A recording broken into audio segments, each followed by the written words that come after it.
All right, everybody, thank you guys for joining us on this Saturday special from the bus. Very excited to bring in Joe Morgan, brought him into our habitat, into the environment. Want to review last night's game, going to give you a little preview at the end. First one, if you look at it from a score standpoint, Villanova and Kansas with Justin Moore out. We're going to get into that. Villanova didn't have a lead the whole game. They ended up losing by double digits. Yeah. Largest lead for Kansas was 19.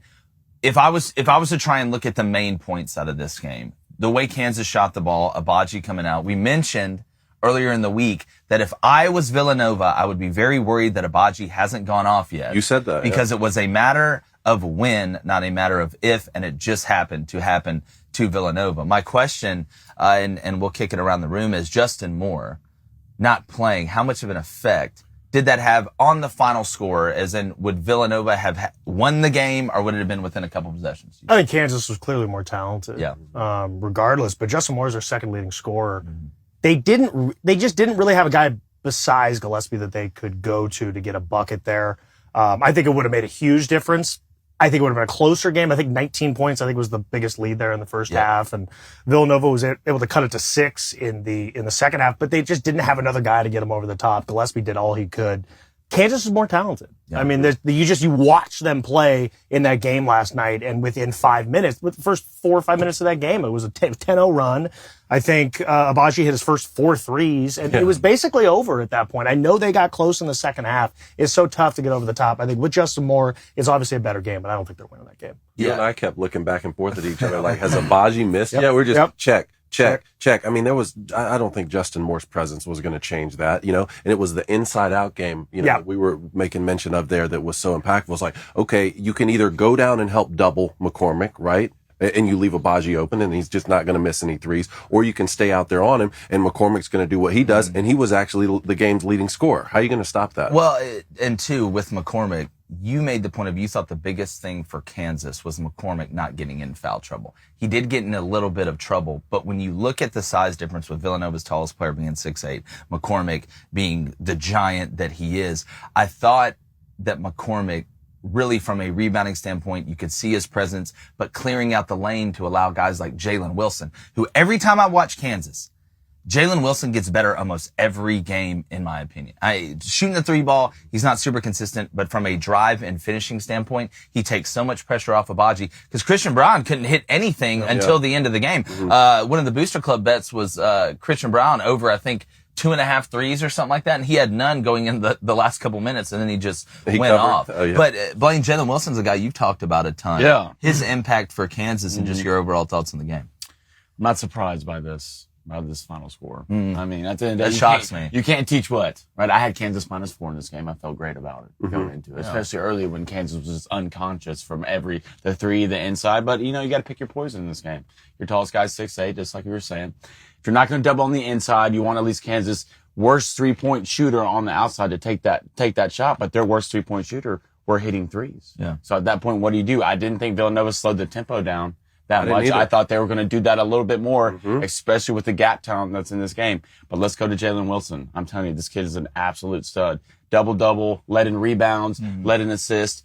And you got to remember in this game, you go back to Kansas a little bit in this tournament, who's been the guy realistically that's been coming off not the bench, well, maybe the bench, but Remy Martin's been the spark plug for this team. And he did not have a huge game. Nope. Right? Jalen Wilson in this game showed up in every facet of basketball. Rebounding, defense, passing, and scoring. I think he ended with 12. So in my opinion, I know McCormick had a huge game. Abaji had a huge game. But Jalen Wilson is that guy that kind of holds everything together. Yeah, and it wasn't like, Joe, it wasn't like, and I'll let you push back, but I want to make sure we get this point. It wasn't like there was a ton of turnovers in this game. No. It wasn't like it was a dirty game by Villanova that they just didn't play well. Kansas was just making shots. Well, I think made more than Pfizer. For me, McCormick said it after the game in the press conference. It was like we were looking for that inside-outside game. Yep. And because once you get it to him in the post, it opens so much up. And the size difference was pretty glaring, actually. And the way that if he's so dominant down low, now you have open shooters all over the floor, and it was obvious. I thought McCormick was the best player in that game. I don't think anybody could. I don't remember rebounds. I think he had 7 offensive rebounds, unless I'm out of my mind. If you're going to get 7 offensive rebounds, if he's going to have 25, I just thought it was pretty obvious within 10, 12 minutes, the talent differential was pretty massive. I did not realize Kansas was as good as they were. Yeah. They're playing their best ball right now. Yeah. Well, they're playing their best ball right now. Yeah. I watched this team in Fog Allen get absolutely pants in front of everybody at the high school by Kentucky. The Big 12, we know, is a really good basketball conference. But the thing about the size to me isn't just McCormick. No. Kansas is big really all around. If you Yeah. look at some of the teams that Villanova has beaten that had bigger guys. That's what I was saying. Hunter Dickinson was 7'1", 7'1". but it's not like they had 6'7", 6'6", 6'7", 6'8" across the board. Where Kansas to me really hurts you is number one, everybody rebounds. Yeah. They're not I'm going to shoot it and run back to the other side. They crash the glass not only with McCormick, but even Brown. I mean, he's not short. No, Jalen Wilson is thick and big and will go in and crash the glass. You talked about the 7 offensive rebounds. I wonder how many they had in total. But Kansas was the better team. Kansas looks like the best team in the country to me. Yeah, agreed. It wasn't just the front court size because Villanova's already made their way through Nate Watson and Hunter Dickinson and E.J. Liddell, and they've been doing it time and time again.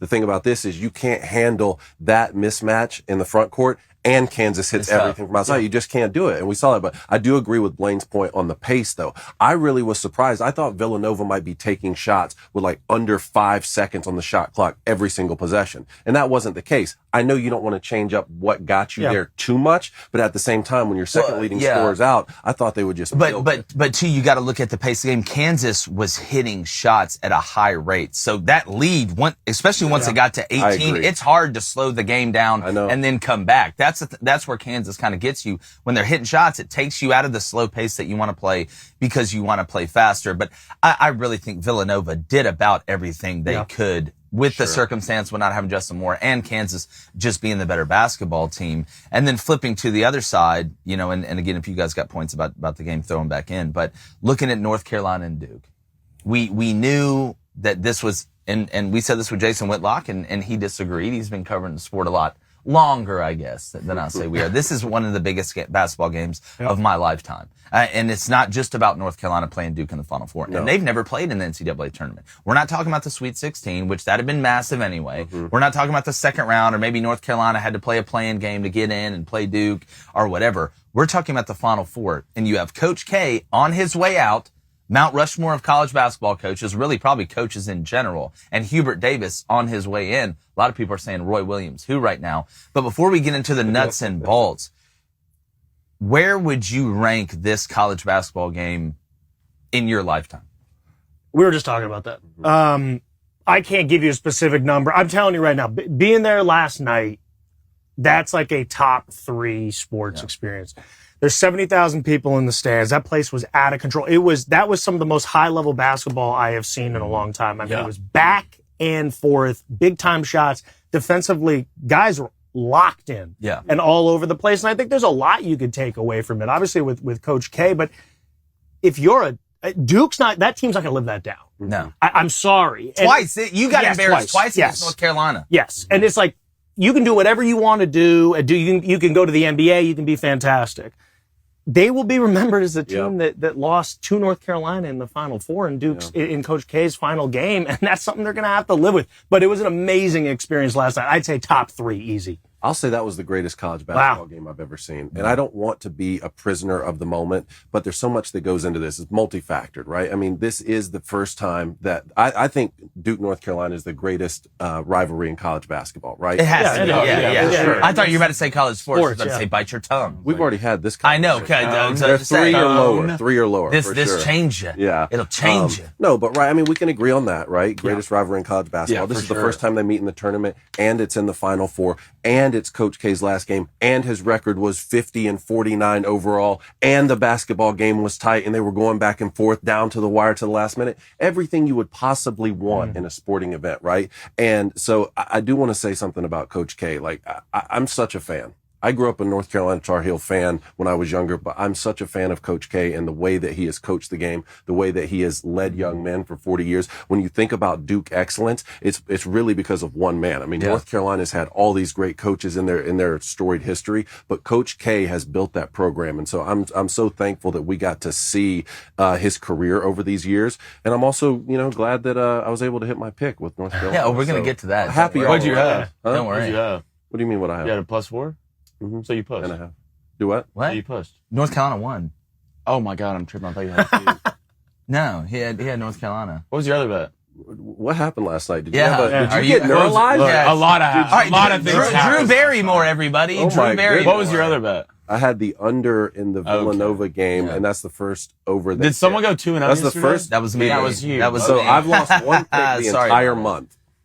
Congratulations. You've lost one pick. Let's just end I'm betting undefeated right now. for the Let's month. just end betting. But you guys, come on, tell me where does this rank in college basketball games? You say? Well, to me, because of the storylines and where it was, it has to be the top. I can go back to the Mario Chalmers shot in the Kansas game in the Natty. That was huge. Go back to the Chris Jenkins shot, the Villanova game against North Carolina, which was huge. But from a storyline standpoint, whenever you have, like I said, the rivalry is one thing, but everything, because again, guys, Hubert Davis was catching a lot of heat earlier in the year for North Carolina. You're taking over for Roy Williams. You guys are getting blown out at Miami. I mean, there's a couple games there where they lost by 20. Then you right the ship. But if you look, that he kind of changed the way they played a little bit. That they mixed up the style from how they were playing to the way they're playing now. But with all the storylines together in the Final Four, with Coach K going out, with Hubert Davis coming in, I think it's the biggest one just from a story standpoint. And then the game delivered. Yeah. The game delivered. Yeah. It wasn't one of those That's games. the thing. Yeah, it wasn't. It delivers. It wasn't one of those games where it was all hyped up and all of a sudden it's a blowout, or it was all hyped up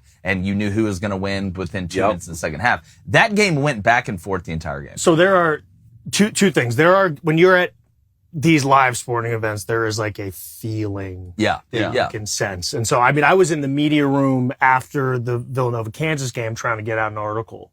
And then all of a sudden there was like this flip of the flipped. switch. Yep. And I was like, oh. It got real. Something's going on. Electricity in the Yeah. air. And I ran out there. And as Yeah. soon as you run out, I was like, well, we are in this is a moment. This is something. And then to your point, Cone, I thought Coach K was pretty awesome. Yeah. After the game, everybody wants to ask these questions, like look back on your career, you know, all this kind of stuff. And he wouldn't do it.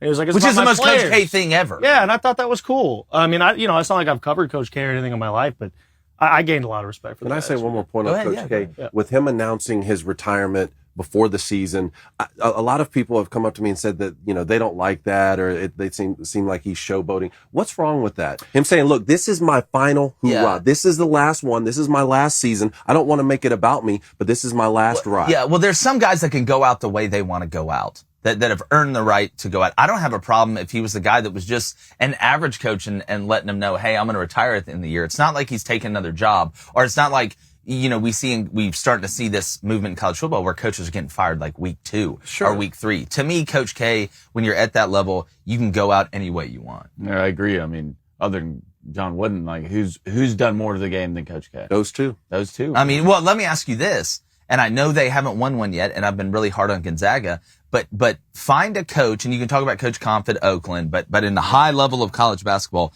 that has taken a program unknown, basically. Before Coach K got there, I mean, Duke wasn't even remotely close to what they are now. Name another coach that has taken a program. You talk about prestige? You want to talk about NCAA 14? Saying, hey, I'm going to take a 2-star team and turn them to a 5-star team. Coach K took Duke from a 1-star team to a 7-star team. And I think we are starting to see, and I don't know another word to use other than extinction, of coaches that have long tenures at some of these schools. I think you're going to start to see it less and less. The movement in the coaching carousel is crazy right now. The money's going to continue to going up. But outside of Mark Few, who else in the game right now has taken their program from 0 to hero like Coach K has? Yeah, I mean, it's about it. That's about it. It is about it, and obviously Coach K has done it at a much higher level than Few has. I love what they've done. No. Gonzaga. And again, I'm not saying Mark Few's Coach K, but just I didn't know Gonzaga. Honestly, before Mark Few got there and they started glowing up, I couldn't tell you who Gonzaga was. Mm-hmm. Right, and that was Stockton got there, and yeah, no, look, Duke is the preeminent college basketball program in the country. They are, and he, by the way, I think the reason why he decided to say it before the year was to give Shire some time. True. Okay. Right. And he's talked about that a bit, where it's like, we want to get a recruiting class in here. We want to be able to focus on that. I think he was, from his perspective, he was doing it for others, not necessarily for himself. I could see how people would not like it. But let's not act like Coach K is not going to be around the program. Yeah. I mean, he's going to be there. That you can't just turn that switch off. And I know he's going to be able to spend more time with family, and that's great. But he's going to get up and go in there. Sure. Any question that Shire has, they bring recruits in. I'm sure he's going to help with recruiting. Little handshake. Little handshake. Hey, welcome to the family, whatever. Yeah. Here's some NIL. But if you're John Shire, though, it's a great job. You don't turn down the job, but you never want to be the guy that replaces the guy. Unless you're Hubert Davis. Yeah, unless you're Hubert Davis. Yeah. But, and then people make the argument, oh, well, you're doing it with Roy Williams players, which is BS, which is total BS. And I'm sure this team will look totally different next year with the way college basketball operates in the transfer portal.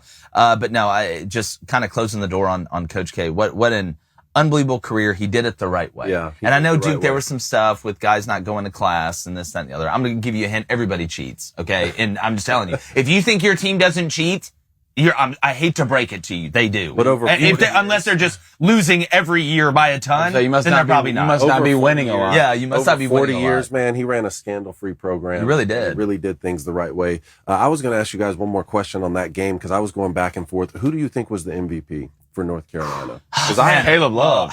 See, that was what I was thinking. But I know he put the dagger in at the end. But I have Baycott because if it's not for 21 rebounds, Caleb Love doesn't get a chance to put the dagger. Well, Baycott, you can say whatever you want about the refs, but looking at the nuts and bolts of this game, Baycott outplayed Mark Williams and Theo John. And I know he was banged up a little bit, came back in, but they put Duke, because Duke wasn't shooting the ball great, especially from three, but they were still able to manufacture points. But not letting Duke overwhelm them with the lack of depth that North Carolina had, because Mark Williams getting 2 fouls early is a whole hell of a lot different than Armando Baycott getting 2 fouls early when you look at each team. Theo John came in just 8 minutes. I'm trying to remember the last time I've seen somebody get 4 fouls in the first half, but combined between Theo John and Mark Williams, you had 6 fouls between those two guys in the first half. But we talk about inside out with Kansas, right? North Carolina, in my opinion, was able to play inside out because of Baycott. But I'm telling you guys, the unsung hero in that game, and he didn't score a lot of points. He struggled scoring early, was Manic. He was in there. He was getting rebounds. He was getting tip-backs. But early in that game, and I know Banchero got some points, but early in that game, a lot of people thought they were going to put Leaky Black on Banchero and say, all right, here we go. They started Manic. I guarantee I'd be willing to bet Manic went to Hubert Davis like, I want to guard him.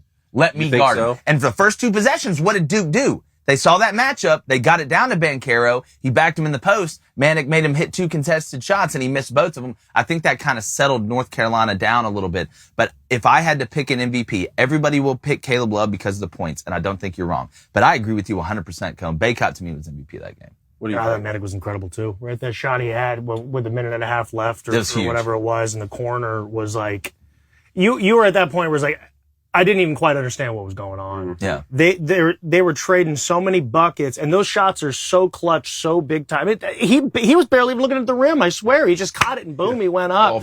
Love had 22 of his 28, I think, in the second half. He struggled early. Caleb struggled early. Yeah, so, I mean, and he knocked down 3 or 4 free throws there at the end to basically ice it. So I would give big threes. I mean, that 3 he had with 30 seconds left was ball game, man. It was in front of 70,000 people. I'd give it to him, I guess, if you were, pressing me for it. I'll just wrap it up with this, like, from my side of it. I'm telling you, that atmosphere, we need to appreciate things like this. For sure. Because over the last 2 years, we haven't had that. No. And we didn't have the 2020 NCAA tournament. Last year was muted as heck. It wasn't the same thing in Indianapolis with the bubble. That's something we need to appreciate, because to have everybody, college basketball college sports in general is a family. It really is. It's a way more local feel. It is. And like, to have everybody there, and obviously everybody's rooting for their different teams or whatever, but there's like a love of basketball in that arena that you could feel. And I know that's a little mushy or whatever, but that's how I am when I do sports. Yeah. It's the truth. Well, that's what makes sports great. That's why I always say, and we always say it's the reason we don't talk politics on the show, because sports, in my opinion, wow, you can have rivals. I'm from Auburn, Alabama. Auburn, Alabama is one of the greatest rivalries in sports. But there is something about everybody coming together watching that game, and you'll have people that, regardless of who you voted for or what side of the aisle you're on, your team does good, you're high-fiving random people. I love you, man, whatever. To me, sports should unify us. It shouldn't divide us. And that atmosphere last night and that game last night and the setting of it, having the fans there. Number one, it affects the game. Yeah. It affects the game way different. We could see that when we had limited fans. And another little underlying story here, I think one of the things that hasn't been played up enough about this Kansas team, I think they are still pissed about 2020. Oh, they've talked about it. They canceled the tournament. Yep. Kansas had Azubuike. I mean, they had a loaded team. They had a great chance, in my opinion, to win that tournament 2020. Auburn's another team with the guys that they had in 2020 when they canceled the tournament. But Kansas getting here, now getting to the national championship game, don't think for a second that those guys in that Kansas locker room and Bill Self aren't going to be riding with those guys from 2020, who didn't get there. Self mentioned it on either Thursday or Friday. Yeah. I think that has had a lot bigger role. And you've heard about it a little bit, obviously, before this game, but people kind of forget that. But to your point, having fans in the stands, being able to have those feelings and share those memories. I mean, how many people have found each other that ended up getting married at games? How many relationships have been saved or started at those games? You know, how many stories do people have when you grow up and your parents pass away of, you know, one of my greatest memories was when we went to this game and I got to experience that moment together, and then we went tailgating and we hung out all night. That is what sport is about. And there's very few moments that bubble to the top and actually capture that and insulate that and encapsulate that. And last night was one. We heard some of those yesterday. Some house divided stories with brothers, Duke, North Carolina. That's exactly right. I'm not sure how that happened. Hassan and Usman. Yeah, Hassan and Usman. Yeah, that's exactly. Well, even, I mean, just to go on that a little bit, the four of us, we're from different parts of the country. I'm from Los Angeles, man. Yeah. We couldn't be from different different places. Mm-hmm.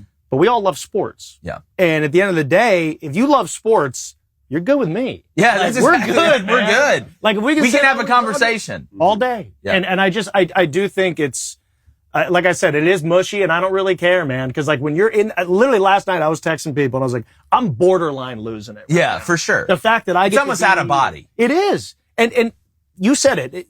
It lived up to the billing. It did. Because it could have disappointed Matt. I started to get a feeling before that game that Duke was going to run away with it a little bit. And once they got that 4 or 5 point lead, but North Carolina kept answering back. 13 overall. And to kind of get back, you know, to the schematical of the game, every time that it looked like Duke was going to start making a big run to get it to a double-digit lead, when it'd get to 5 or 6 and North Carolina hit a shot and then Duke would hit a big shot, North Carolina was able to crawl back and keep themselves in, and at the end they were able to overtake it. Another thing that surprised me with Duke at the end was that Keels was the guy trying to make the plays.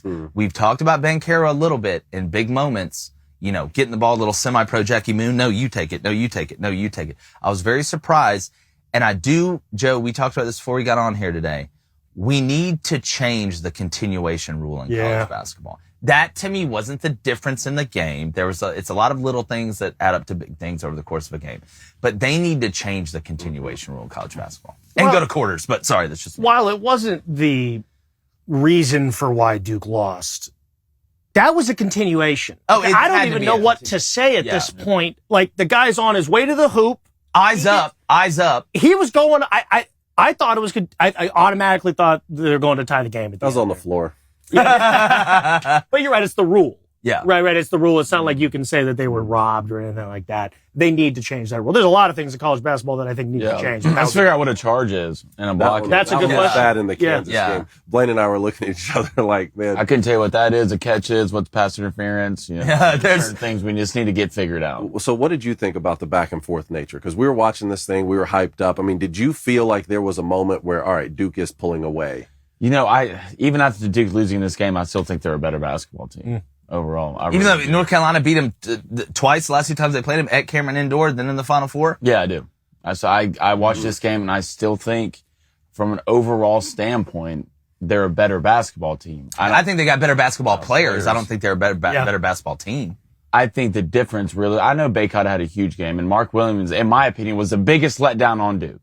Like, you had 6 points, 4 rebounds. Missed 2 huge free throws. Missed 2 huge free throws late. You didn't even play basically the entire first half. You didn't really show up in the second half either. But in my opinion, Caleb Love was the difference. There's certain guys on certain teams at certain moments that make the play that need to be made that takes you to win you championship games. And when it came down to it, all right, and everybody on that team, even the coaches, you could look at Caleb Love in the eyes and know this dude's got us. And if you've seen Caleb Love in person, he's not huge at all. And that's scary. That is scary. That's why in the NBA, I root for everybody that's under 6'4". Is that your thing? That's my thing. Like, I root for everybody that's under 6'4". Some of the shots he was hitting over outstretched arms last night in clutch situations were huge, but it wasn't just 3-pointers. It was runners in the lane with one hand. It was finger rolls over a guy at the basket. Just stuff he's a walking bucket. And you have to have those guards win NCAA championships. At the end of the day, control pace. Big men, we know how important they are. We talk about balance, right? Just like in football, being able to run and pass. Balance keeps you on the beam. But guards take over at the end of the game. They're your scorers. A lot of times at the end of the game, you don't see guys passing inside and backing down. And I think to that point, both of your points, we talked about this 2 weeks ago, whatever it was, 3 weeks ago. In college basketball, you need a guy who can create his own shot. That's a ball game. Correct. And that's how you're going to win. Yep. And Duke didn't really have it at the end of the game, and North Carolina did. Well, it's Ben Bancaro for Duke at the end. I would say Roach was kind of Roach. He was the guy who's creating his own shot, cut into the basket, getting other guys open. But every time Caleb Love touched that ball, I was worried. Yeah. Every time. Every time he touched, I was like, help, just get beat by somebody else. And I don't know if you put all 5 guys from Duke on Caleb Love, if they would actually stop him. And he'd have got to the line. That man has that killer, I guarantee he'd have got to the line. Killer look in his eye. Yeah. Killer look. It was the first half.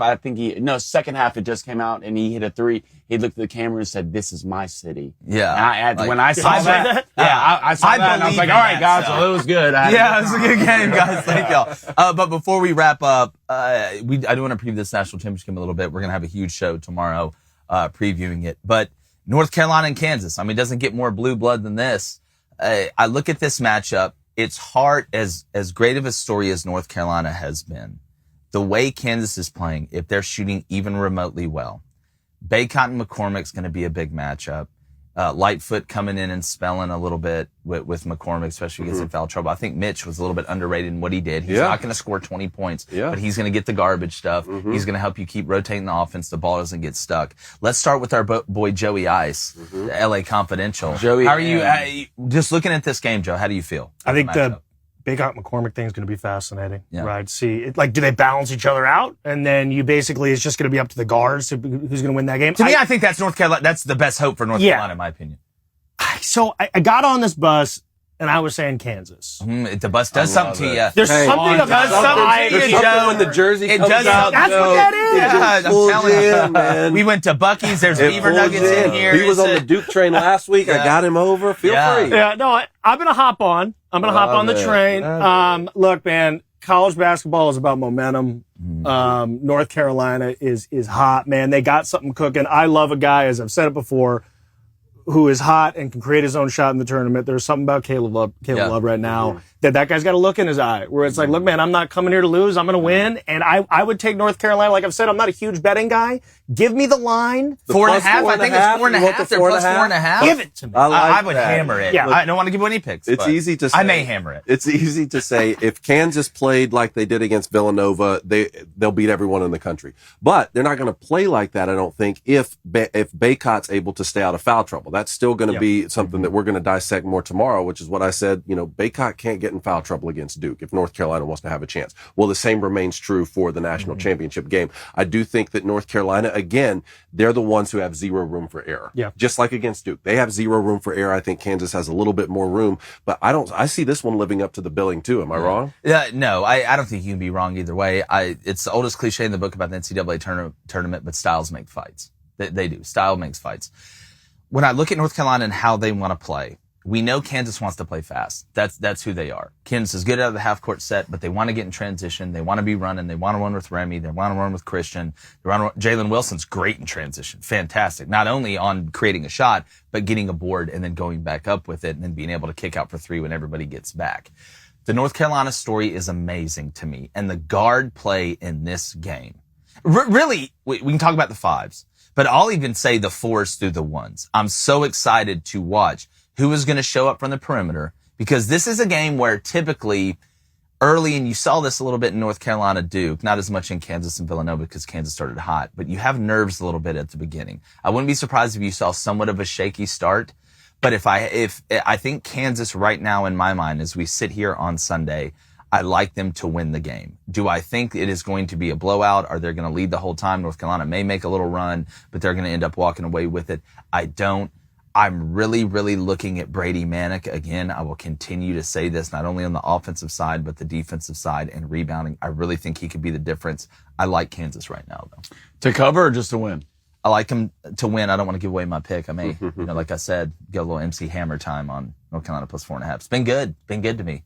Been good to us. Been good to us. This is us. This is an us. This is An us. us situation. This is It's a us. trust tree. You're This safe is here. us now. You know, the more I look at it, the more I just like North Carolina. What? The more I look at it, the more I Come like North on Carolina. over. You know, but I do want to say, you know, for all my Kansas fans out there, congratulations. I was wrong.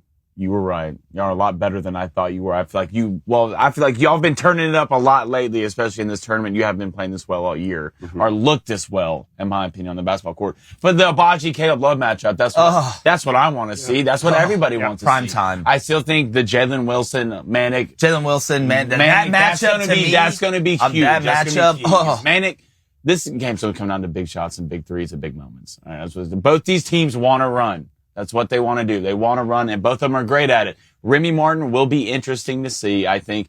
But I still, man, at this point, after what I saw yesterday was Caleb Love, I'm just not picking against a guy who got to look like that in his eye. It'd be a good one. Yeah, and we're going to break it down from a fundamental, schematical, emotional, and spiritual standpoint Scientific. tomorrow. But appreciate you guys joining us. Make sure you subscribe on any platform, whether it's YouTube, Apple Podcast, Spotify. Go to thedailywire.com. Become a member. Join the squad. Shout out to the Booster Club. I will say we do have our first Booster Hall of Famer, Roe Jammies. Roe Jammies! We're going to get you a jacket made. We've got a new merch line dropping. We're going to have a ton more info about that tomorrow. And remember, as always, good teams win. And Great teams cover. That's exactly right. Appreciate you guys. That was on you. That was on you, not and mine. my Coach K's That was on career you, not and me. Blaine's prediction of yesterday. We're gone.